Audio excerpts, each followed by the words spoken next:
The Hog's Eye is brought to you by TicketClub.com, your one-stop shop for live events nationwide. Whether you're looking for game, theater, or live performance tickets, don't sweat it. TicketClub.com has you covered. So make sure you're going there for all your live entertainment needs, and make sure you're clicking over to them from the banner at the top of thehogsty.com.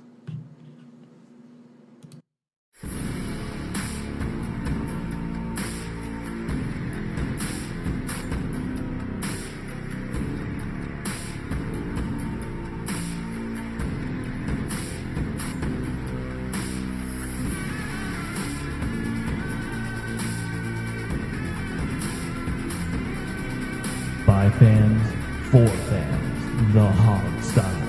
And now, here's your host, Sean Conti. Welcome back to the Hog's Eye, DC's unofficial leading source for all things Redskins in the NFL, brought to you by TicketClub.com. Get your tickets today. Special Saturday edition here as we gear up for the holidays. It's Tennessee over Washington 25-16, which drops the Skins to 7-8 on the season. I got Steve Thomas, Jamal Forrest, and Alex Cease here at the mics. How you guys doing? Hanging in there, man. I'm live from the heart of the enemy today, broadcasting from Nashville. Any celebrations through the streets? No, not really. I wore a Redskins sweatshirt today out and about the town and was only accosted once by a guy in a wheelchair, believe it or not. Oh, God. He started yelling at me and incoherently. And I decided not to be rude to a dude in a wheelchair, so I let it pass. That's the Christmas spirit, Steve. Don't beat up a guy in a wheelchair. Here you go. I was never going to beat him up, but, wouldn't do that. I'm going to stick with beating up just for the story, Yeah. Yeah, it's a much better To be honest, he was like incoherently rambling. I couldn't really understand what he was saying. I mean, he's in a wheelchair, he's yelling at people. That just sounds like normal Washington, D.C. to me, but you're in Nashville, so I don't know. Nashville's supposed to be a little bit friendlier than that. That's a lie. They invented whiskey, didn't they? But I'm in the suburbs, though. I'm not really downtown, so it's, you're supposed to be a little bit friendlier. I was a bit disappointed, I gotta say. I mean, if you're in a wheelchair, you're going to accost somebody, it could go wrong. Hey, I think at that point you're playing with house money in any situation. That's true. Could it really get worse for you, I guess? Right. Good point. All right, well, Jamal, how you doing, man, before we get into this damn show? Well, you guys know how I'm doing. I wasn't upset about the loss in itself, more so the fact that the Redskins couldn't score 17 points. And that's all my fault. So let me soak. But overall, I'll be okay soon enough. All right. Well, we're here, obviously, to help you through it. Thank you. Let's talk about this game, please. All right, let's get into it. Yeah. So this is, by the way, before we actually talk specifics, this is mathematical elimination at this point, right? We're done. Yes. I don't know if it's mathematically. Do we know that for a fact? Okay. But, I mean, we're done. Realistically, we're done. There may be, like, a way of, 3 stars on the right and straight on until morning kind of scenario, but I mean we're done for all intents and purposes. Yeah, somehow like if Seattle were to lose by like 100 points and something like that happens, everybody loses 2 games and something else happens, but forget it. Right, we're done. We're done. Yeah. Good effort. They lasted till week 16, but they're done. Yeah, that's true. That's true. Hey, that's something we can say. All right. Well, let's talk stats up front before we get into it, Steve. So you want to hit us with it? Yeah. All right. Josh Johnson for the day was 13 for 23, 153 yards, 6.7 yards per attempt, 1 TD and 2 interceptions, both of which came late in the fourth quarter. Overall quarterback rating was 55.1. And I will just say at one point in time, Johnson at the halftime, his rating was 135.4. So let that soak. Adrian Peterson, 26 carries, 119 yards, 4.6 yards per attempt. And he's over 1,000 yards for the season, so congratulations to Peterson. We'll get into that. Johnson scrambled 4 scrambles, 22 yards. Chris Thompson was 4 for 20. In the air, Jameson Crowder was leading receiver, 5 receptions, 78 yards, 15.6 yards per attempt on 7 targets. Josh Johnson, 5 targets, 3 receptions, 20 yards. Jeremy Sprinkle got a little bit of action, 3 targets, 2 receptions, 22 yards. AP 1 for 8, Chris Thompson 1 for 8, Michael Floyd 1 for 7, and a touchdown. Got a bone to pick with Floyd. Yeah, well, on the receiving side, on the Tennessee side, Marcus Mariota was 10 for 13, 110 yards before he went out. Blaine Gabbert, this just kills me, 7 for 11, 101 yards, 123.7 rating, 1 touchdown. Derrick Henry, at 21 for 84, 4 yards per attempt. I want to come back to him. Don't let me forget. Marcus Mariota scrambled 1 for 7. Deion Lewis is only 3 for 5. In the air, Tywan Taylor was the big winner, 3 receptions, 64 yards. Corey Davis, 3 for 45. Pruitt, 2 for 29, one touchdown. Darius Jennings, 3 for 29. Deion Lewis, 3 for 20. And it goes down from there. On defense, you want me to do defense? Let's knock it out. Yeah, why not? Just get it done. Give us highlights. Clinton Dixon, Mason Foster, both 9 tackles. They led the team. In terms of sacks, Mason Foster had a sack. Jonathan Allen had a sack. Ryan Kerrigan had another sack. No interceptions. On the Tennessee side, Wesley Woodyard had a sack. Harold Landry had a big sack. And, of course, the interceptions, Kevin Byard had the big one. And then Malcolm Butler had another one, the pick 6 at the end of the game. And that is the unfortunate yet true stats. Yep. Yeah, I don't really care about that pick 6 at the end, but obviously we'll... I mean, it counts. Malcolm had something going for him. It must have been like a contract incentive or something, or a bonus. You would have thought he would have just, the smart move would have just been kneel down. Just go down. Yeah. Yeah, but, you're staying at open field. It's kind of hard to be like, you got to go down, buddy. I mean, he clearly thought he could score today. I mean, if you're a defensive player, you only know you're going to have, 3 shots at a touchdown in your career, maybe? But don't be selfish. What if somebody punches the ball out? Yeah, I understand that. Yeah, no, you're right. In the game. You're right. That's what the smart move would have been. Well, let me ask you guys this to start us off. So, why does it seem like there's such a huge change from the first half to the second half in this game? We were keeping things more even in the first half. Josh Johnson was doing pretty well, like you said, Steve. And then suddenly he comes out, does much worse. The Titans are struggling, but then come back with Gabbert, and they're doing much better. It's like you haven't watched the Redskins in 2018.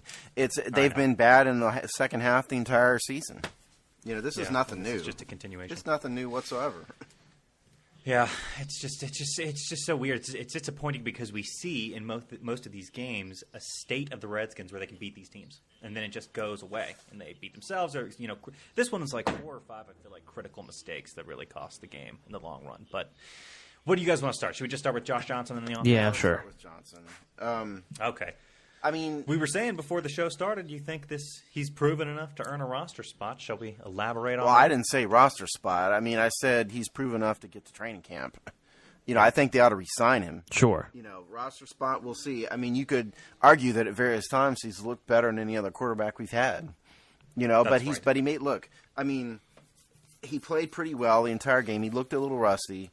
Still, I mean, his timing's still a bit off, but he read the field well today, I thought, better than he did before. Mm-hmm. But at the end of the day, he made, the one critical mistake, and we were talking about it before the game. I couldn't figure out whether the interception to Byard was just a terrible pass under pressure or whether he thought Doxson was going to continue his route downfield or what, or maybe both. But it looked like more the earlier to me at just watching it that he was adjusting for the guy coming in and, he adjusted too much, that kind of thing. Yeah, just a horrible pass. Yeah. I mean, it was rough. It was rough. We was talking about this before, Steve, and I just feel like, nobody knows. In terms of outsiders, we don't know. I'm sure he's going to be asked about that post game. In the interview, or maybe even Jay Gruden as well, whatever he was told about the interception.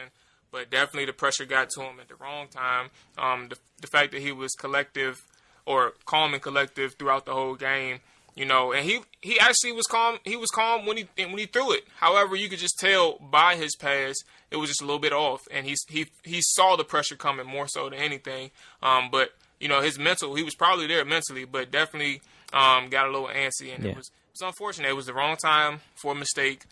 You played well for it was under 2 minutes, so you played well for 58 minutes of the game. Yeah. And then comes down to one throw. I mean, if you look at the view that they showed from behind the team, I would guess if we watch on all 22, I'd guess that he had somebody in his face, threw it off his back foot, and the ball sailed on him.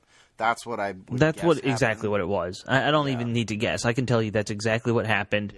Yeah. He was trying to get around a jumping defender, and he had to sail it. I mean, Doxson was open enough where if it was a clear shot, I'm sure he would have hit him.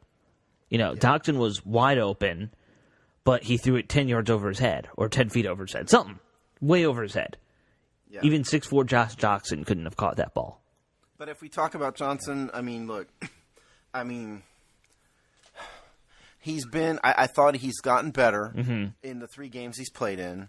I thought the interceptions aside, if you take them out of it, I thought this was his best game. He looked pretty calm in the pocket. He didn't take off and run as much this game as he did before. The one run he had was a design keeper, and he had a couple RPOs in there. That was a great run, by the way, that design keeper, the sweep. Yeah, it was. Yeah. Yeah. Great design. Yeah, and he certainly looked better than Mark Sanchez. He looked better than Colt McCoy did. Sure. When Colt was in for a blink of an eye. And so you could, and he's taken more shots downfield than Alex Smith did. You could argue that the team, 13, 16 points aside, the team offense has actually looked a bit more dynamic under Johnson than any other quarterback. I'd say that I would much. concur with that. I would agree with that statement. I would agree with that statement. I would further say none of these quarterbacks are really star quarterbacks. No. Absolutely. If you're settling for guys who can get 150 yards a game, that's not how you win. Not in the modern Jay's a NFL. passing quarterback. Remember, Jay's a passing coach, Yeah, too. So yeah. it's probably killing him. Yeah, but like we said, this He was kind of looking like that on the sidelines after that. He's looked like that all year, though. That one, yeah. He did, but that one hurt. You could see it. Yeah. See, I don't think he expected that interception, especially how good he was playing. Johnson was all game, so he definitely looked. He was hurt. For the level of play that he's showing, it's just a shame that he's pennies and Alex Smith is $71 million. That's really what it comes down to. No one's star quality, but we're not seeing a huge drop off in the team's ability here. Well, look though. So this has to be said. I get what you're saying, but the turnovers started when Smith went down. The one thing Smith does better than almost anybody in the league is not turn the ball over. We were plus 13 in turnovers. Right. And we were plus 9 going into this game, and we turned over twice, so we're going to be plus 7 now, and so that's a 6-point swing in, how long has it been? 6 weeks? Yeah. 5 weeks? Something like that. Yeah, and so that's a function of not having Alex Smith in. The team believed in Alex Smith. He was getting better as the season went on. I think this season would have been different if Smith had stayed healthy. No, there's no doubt. We would have 8 or 9 wins at this point. Yeah. For sure. We'd be at least a game or two better. Maybe not much than that, but here's my thing. As much as I enjoy watching Johnson, he's the best third string probably quarterback in the league. That's where he is. Well, he's Mr. Right now, if nothing. Right. I'm not going to say he's a second stringer even. I'm not going to I would never put him in as a first stringer or plan A for my team, but he's a third string option who's working well with what he's been given. And he may be a very good rebuild quarterback, put it that way.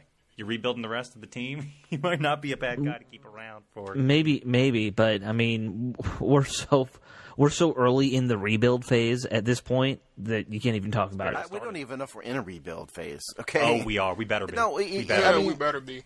Listen, you guys. It's like, again, are you guys paying attention? It's the Redskins are mediocre. Does anybody think that Dan Snyder is going to make a big move when they were mediocre and we have now 21 players on IR? They need to be, because the core of their roster is a bunch of 30-year-olds. I agree that they need to be. I'm asking if you think they will. That's a different. Those are two very different. Do I think they will? Yeah. I don't know. It's too soon to tell. Thing that actually matters. Yeah. Actually, our opinion doesn't matter at all. I just don't think. I think the injury thing is going to keep Jay keep Jay's job. Even if Bruce goes, the contract's going to keep Jay's job, like you pointed out last week. That's really the contract's going to keep Jay's job, and the fact that we're still 7-8, given everything, is going to keep Jay's job. 20 players on IR, and we had 20 players on the injured list this week, and we were fighting for a playoff spot with one game left, and we were 2 minutes away from basically a playoff. Yeah, staying in contention. With 2 years left on this contract, I wrote a column saying they ought to blow it up. I think they ought to blow it up, but I just don't think they will. Yeah, they very well. I don't think they'll blow up the coaching staff. I think they'll blow up the front office, if anything. I think that's the popular wisdom Gruden anyway. has done a good enough job. And that's the thing. Like it's not like you're rooting for Gruden to fail personally, but Gruden has done a good enough job where it can cause a little bit of confusion amongst the leaders at the top of everything. Like they can say, all right, well, he may not be as big as a problem as I initially thought, but I mean, sometimes it's hard. Like you have to make those tough decisions, and as a decision maker on the level of Dan, he has to see through that the BS. Where it will make sense to have a front office change, but like I said, Gruden has done good enough where it's gonna be difficult for Dan to see through it. I don't think he's gonna be able to make that decision personally. I don't think so. Gruden always gets an asterisk every season. He gets some side note that takes his responsibility away, and it pisses me off. All right, let's talk a little bit more about this game, a little bit more about the offense. I mean, Floyd dropping first and goal pick. How about why is Floyd in there this much? I've asked this before. It's frustrating. Well, you want to put Jihu Chesson in place? I don't know who I want to put in place. I just don't want Floyd in there. It's not the options are Jihu Chesson and Darvin Kidsey. Okay, if you want one of them in, put fine. Chris Thompson in there at this point. I don't care. It's anybody but Malcolm Floyd. He was lined up. He was split wide a couple times. No, here's the thing about today's game. I think what we told you guys in the pregame is that the game plan needed to be get Adrian Peterson rolling. Did that. Have Johnson pass enough to keep the defense honest and not stack the box constantly. Did that. And we did that too. Peterson did get rolling. He had, 119? 119 yards, 4.6 yards per attempt. At the end of the day, the defense didn't quite do enough.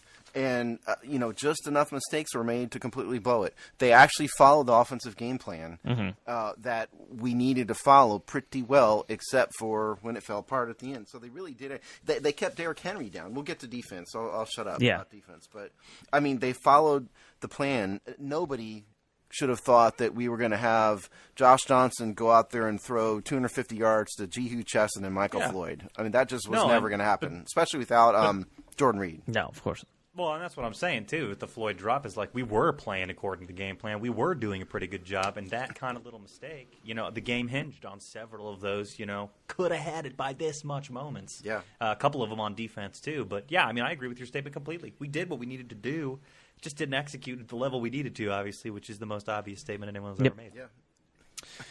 All right. Do you guys want to say anything else about offense? Anything about AP before? No, I want to say about the offensive line a little bit. I mean, we said we had Kyle Fuller in there. Zach Karam went out. Yep. So I don't know if Fuller's maybe our eighth string. Guard. I think I counted 10 guards that we've gone through now. Okay, so he's the 10th string guard. Yeah. I mean, great. Yeah, it's just ridiculous. But I mean, and it started out very shaky. Almost the very first play he gave up. Solid penetration. He fell straight on his butt at one point on that 97-yard drive. He just got he got like love tapped and fell on his ass basically. Yeah, he did. Yes. But despite all that, I thought Peterson might have had his best game of the year from that because he was consistently harassed in the backfield again.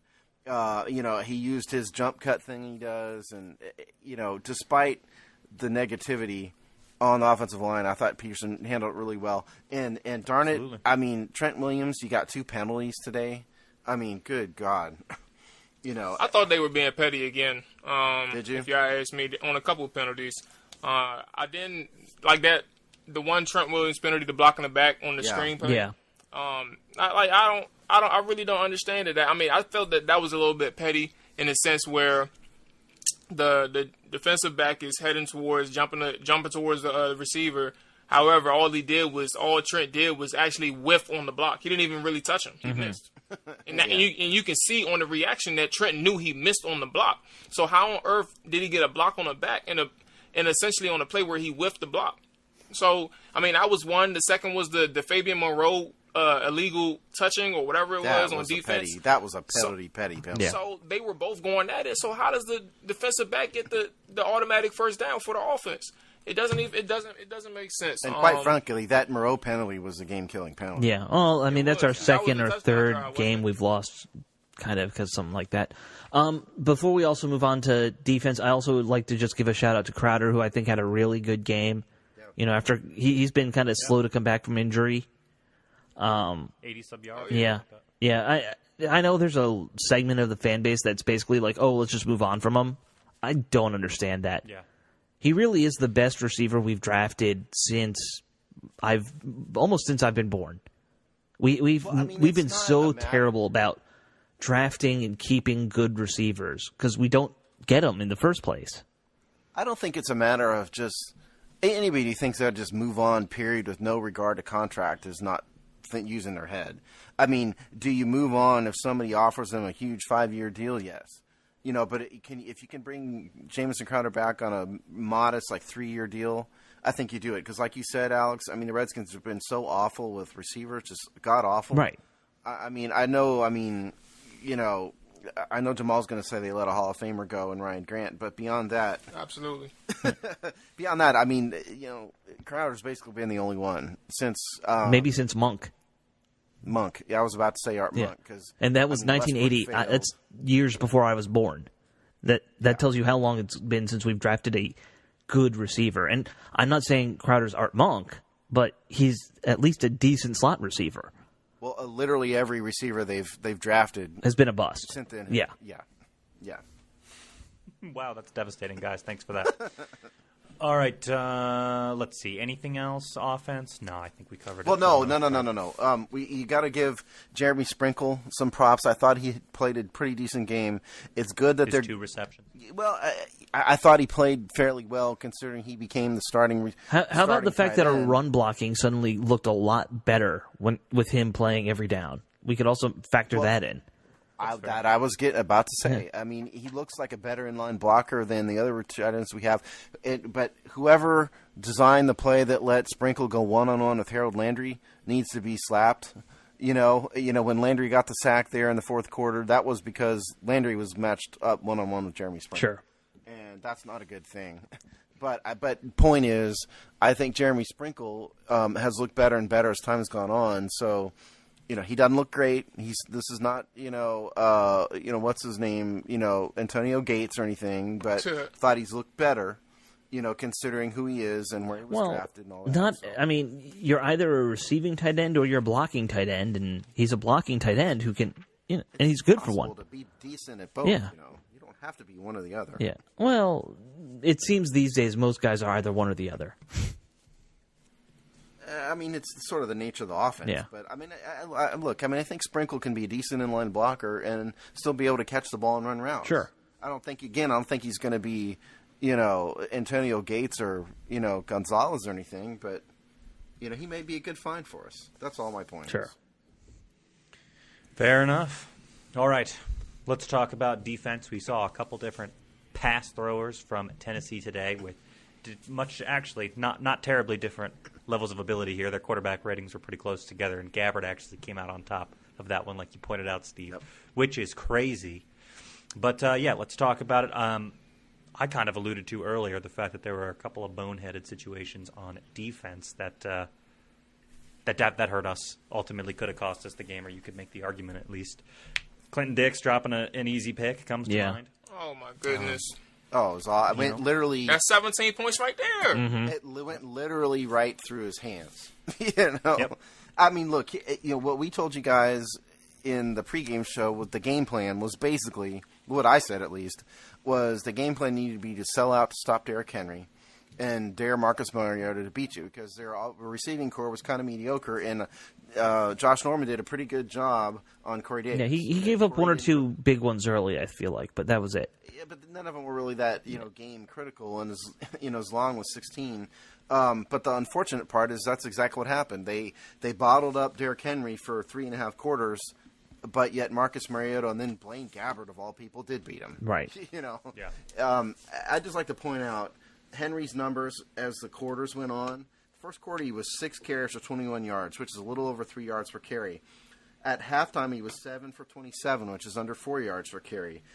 At the end of the third quarter, he was 14 for 44, which is, again, under 4 yards per carry. Then he gained 40 yards in the fourth quarter. 21 for 84. And so he got stronger and stronger as time goes on. But the trick I said was, you got to keep him from getting the big plays, because that's what Derrick Henry did against the Giants and the Jags, and it worked almost the entire game except for the backbreaker one was the 18-yard run and the game-winning drive. Yeah. Well, it's kind of the inverse of what we did to the Jaguars, if you think about it.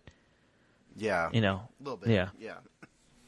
So, I mean, the game plan, it's like in this game, both offensive and defensive game plan almost worked. It worked for like 3.5 quarters and fell apart at the end. Real shame. Yeah, it's frustrating. But one of the bigger things, and we touched on it, but I just want to emphasize it. The bigger things with these defensive letdowns is how they respond after the offense gets them a lead. The offense goes down and gives you an 11-minute drive and takes up the whole second quarter, and you still find it in you to allow a scoring drive for the Tennessee Titans when they only had about 4 minutes to work with. You were fresh. There were no excuses. A lot of people tend to say that Alex Smith kept that defense fresh. That's why they were better. That just proved right there in a critical moment with 2 minutes, 4-minute situation essentially, that these guys are just not there, just collectively as a unit. That's one situation, and another situation is the 16 points, 16-13, I believe, to go down there and give yourself a 4-point lead, the second 4-point lead of the game, and you give up a big touchdown. Yeah. It's frustrating. Just in the sense of viewing it as a fan. It's such a good point you're making, and I think I'm probably going to touch on this either in the takeaways or the Eagles game preview, but the fact of the matter is, in spite of all the resources they put into this defense, which incidentally has remained fairly healthy, statistically, the defense is just as bad as it always was, okay? I mean, you guys can fool you. It's like, if you think the defense has improved, you're trusting the eye test over what the numbers say. The numbers say that it's a bottom 5 pass defense, and it's roughly bottom 10 or so rush defense. And the points they've given up, they keep marching down and down and down the rankings in points given up. It's, it's just not it's not working in the same way that we hoped it would. Right. I think that's fair, but you're also, I think, ignoring the context of the fact that our offense throughout the whole year, not even just post-Smith, but has constantly gone 3 and out, constantly given the ball back, quick offensive drives, defense is out there all the time. I feel like with a more consistent offense that's at least average, which we have barely even seen, the defense would have played better too, but we have asked them to do a ton and only more as the season has gone on. True, and I think, Deron Payne and John Allen are the real deal. I think they're solid. They're worthy of where they were drafted. Alex's boyfriend, is a find that, most people probably didn't expect. Yeah, could be something. Yeah. Mason Foster did play better today, I thought. He had a couple decent stops. He had a pass defense, which is made me almost faint. I mean, oh my God, Mason Foster had a pass defense. Good God, what's the world coming to? Is the planet rotating backwards? But those, it's that linebacker core that needs tremendous help. It does. And that's killing us. I think, and there's a ton of youth with the corner group.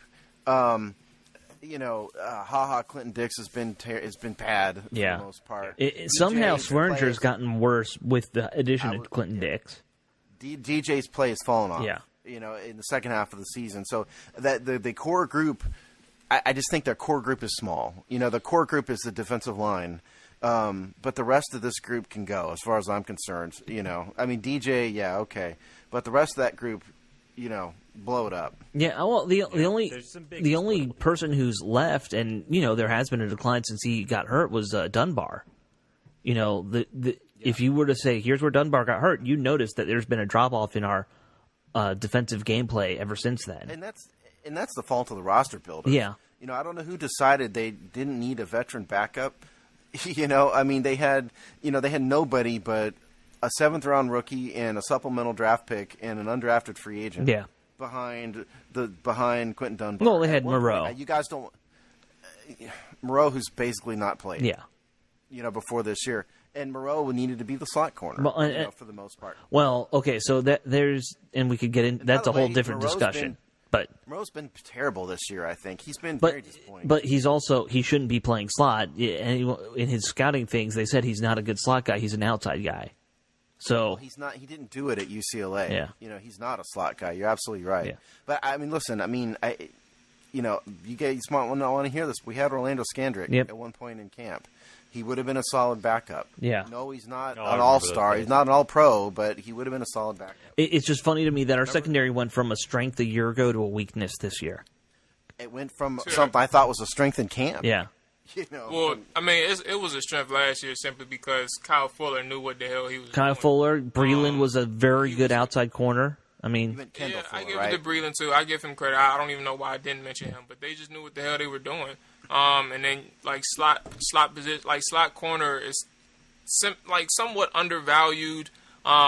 In the sense that we know on a macro level we know how great that is. Right.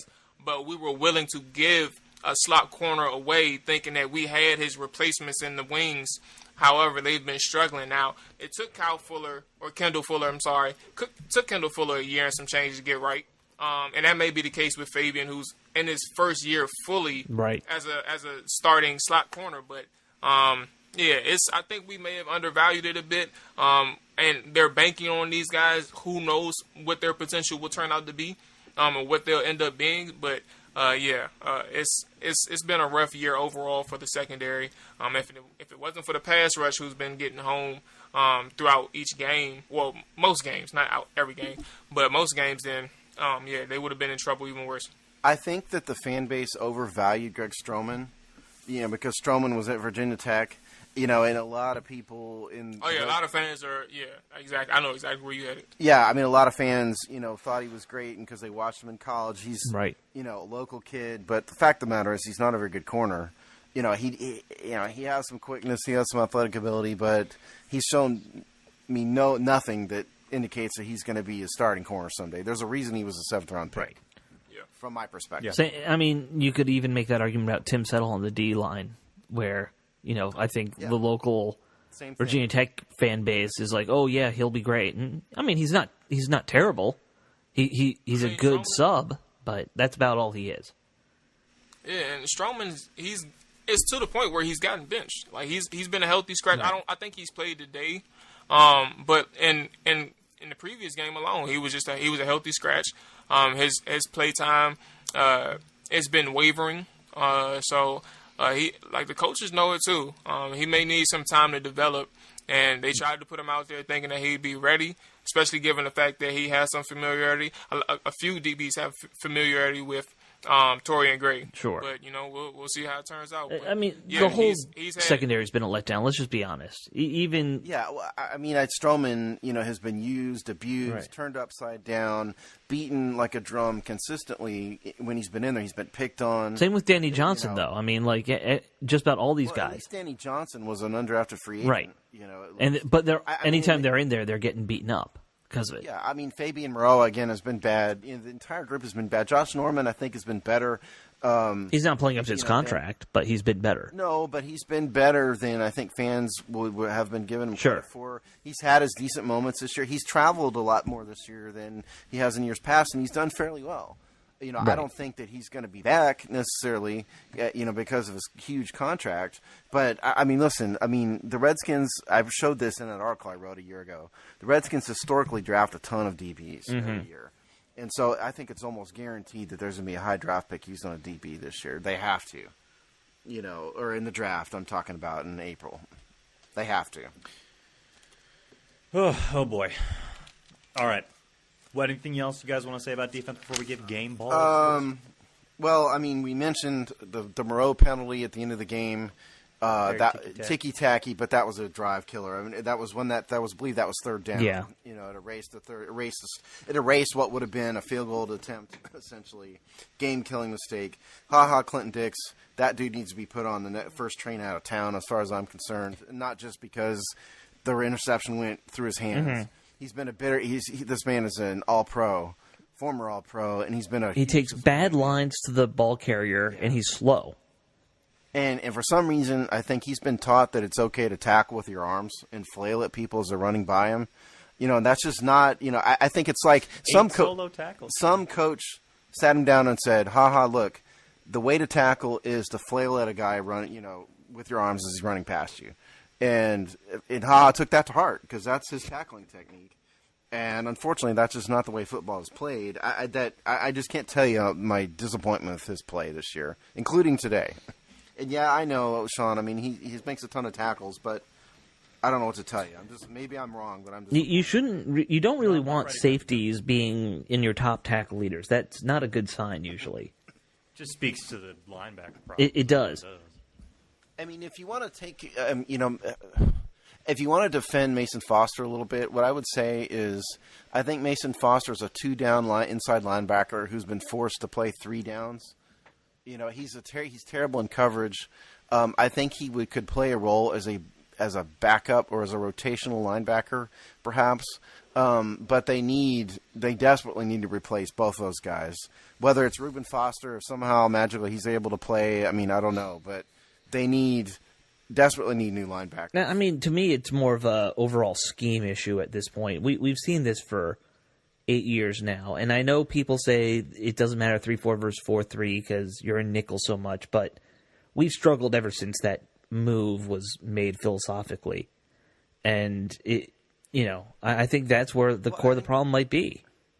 I mean, the 3-4 gives you more versatility theoretically, but the problem is, all the outside linebackers we've had are either decent pass rushers, or decent against the run, or they just can't cover. Right. The problem is you have a versatile scheme that the players are put in and have not been versatile. Right. That's the problem. If you had people that were a little bit more athletic, a little bit more versatile, it would work better. But because of the players we have, it doesn't work. No, it's never worked quite right for us. Yeah. No. And we've never had the nose tackles. The other thing. That's true. If you don't have the big nose tackle to play, 2 gap in the middle. I mean, it's tough. Yeah. The closest we've had was Knighton, and you all know how he wasn't great. Knighton sucked. Yeah. Yeah, Knighton sucked. Knighton hasn't played as down since he left the Redskins, and there's a reason for that. All right, let's do game balls and put this one to bed. Anybody want to venture first?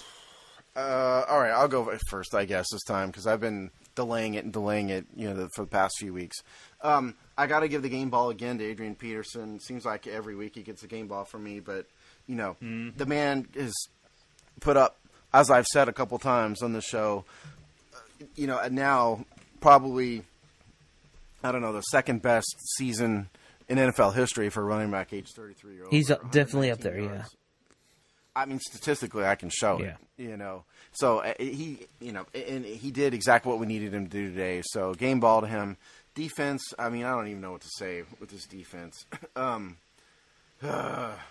refuse. A lot of people. I refuse. You guys are laughing. Jamal's laughing at me. Steve is hilarious for that. Well, it's like, what do you want me to say? I mean, it's like no one did a good job. Statistically, you look at it. You can always. Gives Ha and Mason Foster are the leading tacklers. I refuse to give them the game. Right. Balls. Josh Norman didn't do much. You tell you what, I'm gonna just out of a. John Allen's gonna get my default game ball. I was about to say you can always just go to the front 7 and you won't miss. Yeah. I'm gonna give it to John Allen. 4 tackles. 1 sack. They got some decent penetration. So out of a complete lack of someone else to give it to, John Allen. All right.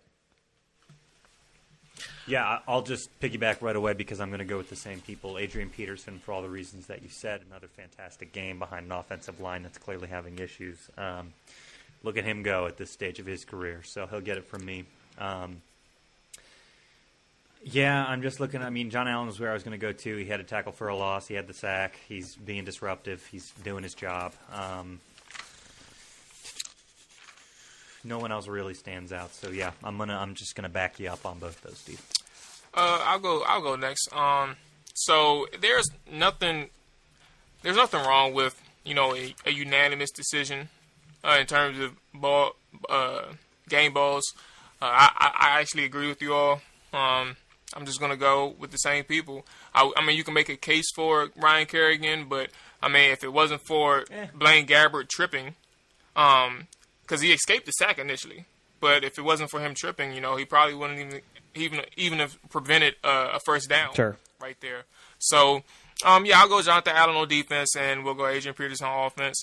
I've said for sometime in between that, in our 4-game losing streak, I had said that it doesn't matter what the Redskins do as a team. I love watching Adrian Peterson run. And this game alone was another reason why it didn't matter if we won or... Well, I mean, of course, as a competitor, I got into it. But watching him run always gets me hyped up. Yeah. And this was another game where, I was rooting for him. I wanted him to take another run to the house for 60. He wasn't able to do it, but he definitely was able to churn out some tough yards. And even late in the last drive, he was able. He should have got. If anything, if we're doing hindsight, he had an opportunity to get the ball on that third down. That third down call. They were in the distance, so it is what it is. But game ball for offense is Adrian Peterson. I'm gonna go clean sweep. What did you give your defense? Your defense was what? John Allen? Yeah, Jonathan Allen. I'm gonna say clean sweep on both AP and Allen. You guys kind of stated everything. I was thinking about going Crowder, but, Peterson got the 1,000 mark. He deserves a game ball just for that. Yeah, I agree. Yeah, but that's a good point about Crowder, though, too. One of us could have been different. Honorable mention. Honorable mention, sure. All right, fair enough, then. We will put it to bed. Wait, hold on. Wait a minute. Injuries. I got two more things. I'm sorry. I didn't mean to interrupt. Injuries. Matt Ioannidis went out. It was a hammy. Mm-hmm. We'll see. Don't be surprised to see him on IR, for the shut him down at this point. Yeah, don't be surprised. And then Zach Karam went out. I think it was a knee. So those are the two injuries. Oh, no, we're going to lose Zach Karam for the year. Yeah, I know. Tragedy, right? Super Bowl's out the window now. I got to end on this because I'm so sick and tired of DJ Swearinger's mouth. I really am. This is a tweet from John Keim. And he writes, Redskins safety DJ Swearinger just ripped into defensive coordinator Greg Minuski for not playing more zone coverage. He said a kindergarten quarterback could make plays versus man. Swearinger was incensed that they were in man on the Fabian Moreau play that resulted in a penalty. I'm completely sick and tired of DJ Swearinger yelling and screaming about everybody but himself. DJ was the one that missed a tackle on... I forgot who was it on the swing pass to the outside. Mm-hmm. Was it Deion Lewis that went for a big? That was DJ. Yep. I don't see DJ standing up and going, "I missed a tackle. It was my fault." What he's going to do is he's going to blame the coach. I'm sick to death of DJ's mouth. DJ needs to shut up and play. I think that surely is one of the reasons that he's been on 3 teams. He talks too much. His mouth is too big, and he refuses to blame himself. So DJ Swearinger gets the go to the game for me. Sorry, rant over. Sorry. No, fair enough. I mean, it's a broken locker room, dude. Yeah. You're seeing Swearinger yapping a lot, but it's because there's no oversight there. It's like, take some responsibility for yourself, dude. Stop blaming everybody else. In a perfect world, he would, but that's definitely not the one we live in. Nope. No. All right. Well, we will be back. Obviously, we got one game left, so we got to do our jobs on that one. So keep checking back with us through the holidays. And gosh, I hope you all have a great one on Christmas Eve. Itself just in a couple days. So we will see you next week. Ho, ho, ho. Sorry to end on a downer. No.